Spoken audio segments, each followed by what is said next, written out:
अस्सलामुअलैकुम। आज की वीडियो में मैं आपको एक्सरसाइज 1.1 मैथ्स के chapter real and complex number के रिमेनिंग क्वेश्चंस उसको आज डिस्कस करेंगे।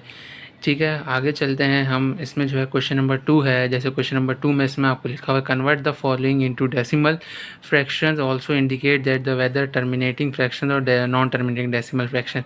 ठीक है, कुछ एग्जांपल्स दी हुई है, इसमें हमें जो है इसको फ्रैक्शंस में कन्वर्ट करना है।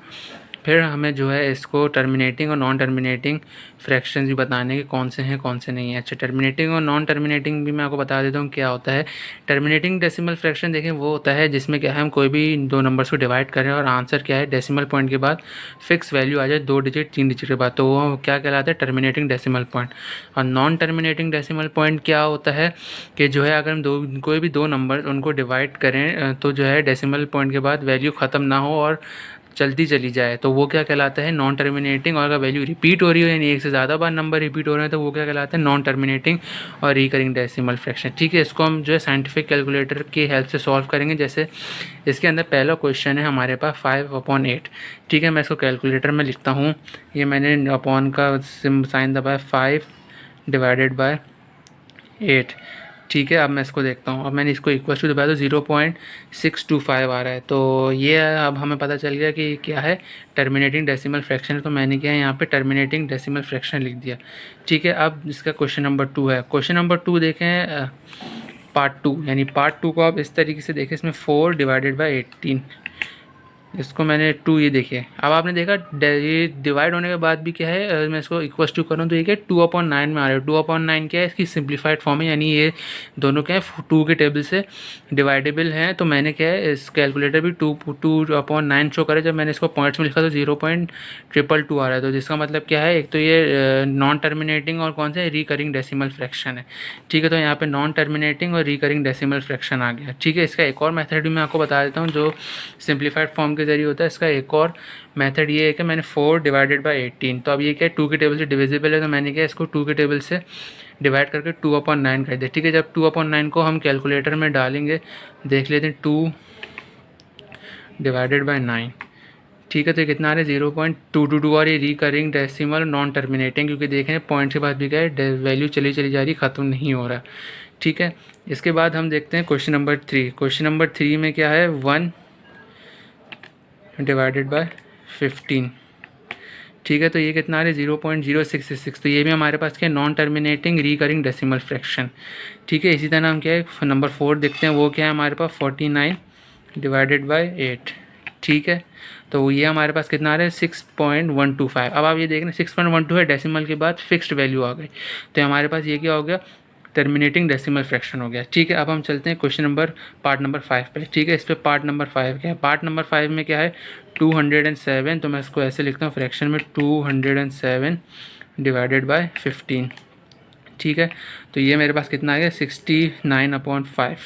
तो अब ये मेरे पास कितना आ रहा है 13.8। तो ये हमारे पास क्या है टर्मिनेटिंग डेसिमल फ्रैक्शन है।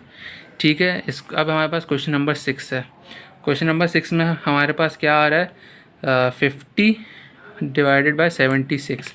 तो 50/76, तो ये मेरे पास कितना आ गया 25/36। अब मैं इसको फ्रैक्शन में कन्वर्ट करूँ तो मेरे पास कितना है 0.6578। तो मैंने इसको ऐसे लिख दिया। ठीक है, ये हमारे पास क्या हो गया नॉन टर्मिनेटिंग लेकिन रिकरिंग नहीं, क्योंकि क्या डेसिमल के बाद कोई वैल्यू रिपीट नहीं हो रही। तो मेरे पास क्या ये नॉन टर्मिनेटिंग डेसिमल फ्रैक्शन हो गया। इसकी एक और सिंप्लीफाइड फॉर्म इस तरीके से है कि ये दोनों के 2 के टेबल में डिविजिबल हैं। 2 के टेबल से डिविजिबल है तो हमारे पास क्या आ रहा था 25 और 25 2 38 होता है। ठीक है, तो मैंने क्या है इसको 25/38 किया तो मेरे पास दोनों में क्या है आंसर सेम आ रहे हैं 0.657 आ रहा है। ठीक है, अच्छा अब ये क्या है मेरे पास कुछ नंबर्स हैं जिसको हमने क्या है लाइन नंबर में रिप्रेजेंट करना है। जैसे मैंने आपको बताया था कि रैशनल नंबर्स क्या होते हैं, यानी जिसको भी हम क्या P/Q न्यूमरेटर डिनोमिनेटर यानी फ्रैक्शन की फॉर्म में हम उसको लिख सकते हैं। ठीक है, ये हमारे पास क्या कुछ नंबर है जिसको हमें क्या है लाइन नंबर में रिप्रेजेंट करना है। जैसे हमारे पास क्या है क्वेश्चन नंबर 1 है। क्वेश्चन नंबर 1 हमें क्या दिया हुआ है 8। क्वेश्चन नंबर 1 क्या दिया हुआ है 8/10। ठीक है, तो ये मेरे पास कितना आ रहा है 4/5, यानी इसकी सिंप्लीफाइड फॉर्म 4/5 मैंने लिख दिया कितना आ रहा है 0.8। ठीक है, अब इसको हमें क्या है लाइन नंबर में रिप्रेजेंट करना है। तो इसको हम क्या है लाइन नंबर में रिप्रेजेंट किस तरीके से करेंगे ये देखें, इधर देखें। अच्छा, मैंने आपको क्या बताया था कि जो भी जो है हम एक लाइन खींची, उसका जो मिडिल पार्ट होता है वो हमेशा ओरिजिन होता है। जो ओरिजिन से राइट की तरफ होता है वो पॉजिटिव एक्स एक्सिस होता है, तो ओरिजिन से लेफ्ट की तरफ होता है वो क्या होता है, नेगेटिव वाई एक्सिस होता है, यानी नेगेटिव पॉइंट वहाँ पे आता है। ठीक है, तो अब जाहिर सी बात है मैंने इसको प्लॉट कर दिया। अब आपने देखा जो हमारे पास आंसर आ रहा था 0.8, तो 0.8 देखें पॉजिटिव का, तो हमारे पास क्या है, ओरिजिन से क्या है राइट की तरफ प्लॉट होगा, तो मैंने इसको क्या है राइट की तरफ प्लॉट कर दिया। ठीक है, फिर इतना मेरे पास क्या था -8/10। अब मैं इधर कैलकुलेटर में क्या है लिखता हूँ, मैंने फ्रैक्शन का दबाया -8/10, तो ये मेरे पास कितना आ गया, माइनस का 0.8 आ गया। तब आप देखा, फिर हमने जैसे सिंप्लीफाइड फॉर्म में किया तो अपन 0.8 -0.8 आ रहा है। अब देखें -0.8 आ रहा है, तो हमने पहले लाइन ड्रॉ की, फिर उसको मेजर किया, और जीरो से राइट की तरफ पॉजिटिव है, जीरो से लेफ्ट की तरफ नेगेटिव है, -0.8 आ रहा है। तो -0.8 कहाँ पे होगा, ओरिजिन से लेफ्ट की तरफ होगा, -1 से पहले होगा, तो मैंने -1 को -0.8 को इधर प्लॉट कर दिया। ठीक है, इसी तरह। अच्छा, अब ये हमारे पास क्या है, ये हमारे पास क्या है, मिक्स फ्रैक्शन दी हुई है। मिक्स फ्रैक्शन को हम सबसे पहले क्या इम्प्रॉपर फ्रैक्शन में कन्वर्ट करेंगे। इम्प्रॉपर फ्रैक्शन में कन्वर्ट करने का तरीका क्या होता है कि जो ये भी लिखा हुआ होता है, ये डिनोमिनेटर देख रहे हैं 4 क्या है, इसके बराबर वाला जो 1 है उससे मल्टीप्लाई होगा, जो उसका रिजल्ट आएगा वो उसके ऊपर वाले 1 से क्या ऐड हो जाएगा। जैसे 4 × 1 4 + 1 5, तो ये कितना आ गया, -5/4।